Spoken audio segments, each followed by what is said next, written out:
Le choix responsable lors du vote, c'est le message que partage le secrétariat général de la SENCO à travers son communiqué de presse.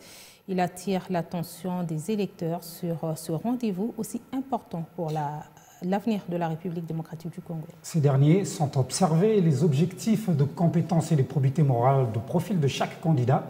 Pendant cette période de campagne électorale, la Conférence épiscopale nationale du Congo renseigne aux électeurs congolais que les élections constituent le moment indiqué de demander de compte au gouvernement. Dans son communiqué de presse sur les élections du 20 décembre prochain, le secrétariat général de la SENCO renseigne à l'opinion nationale et internationale que la campagne électorale, c'est le moment de demander les comptes à ceux qui ont dirigé par rapport aux promesses faites à la population et de bien juger la pertinence et la faisabilité des promesses des nouveaux candidats. D'après cette stricture de l'Église catholique, les élections donnent au peuple congolais le pouvoir de renouveler la confiance aux animateurs des institutions qui ont bien servi le pays, mais aussi de sanctionner tous ceux qui ont mal géré en servant leur propre intérêt. Face aux nouveaux candidats, la SENCO recommande à la population de privilégier les critères objectifs des compétences et des probités morales.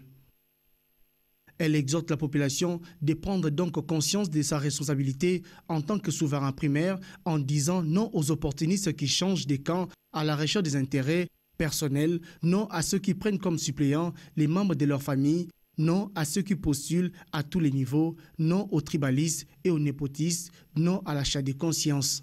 Quand sonnera l'heure des élections, la SENCO invite la population d'être vigilante et éveillée pour protéger son vote. Elle encourage ceux qui se sont engagés à organiser une veille électorale pour prêter main forte aux missions d'observation classiques. Ne quittons pas les bureaux de vote tant qu'on n'a pas affiché les résultats, a-t-elle martelé.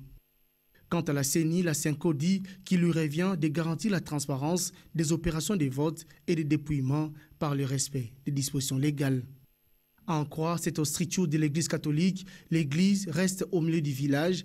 Il faut éviter de louer ou de céder les espaces de l'Église pour la campagne électorale des individus ou des regroupements politiques. Les lieux des cultes ne doivent en aucun cas servir pour la propagande politique.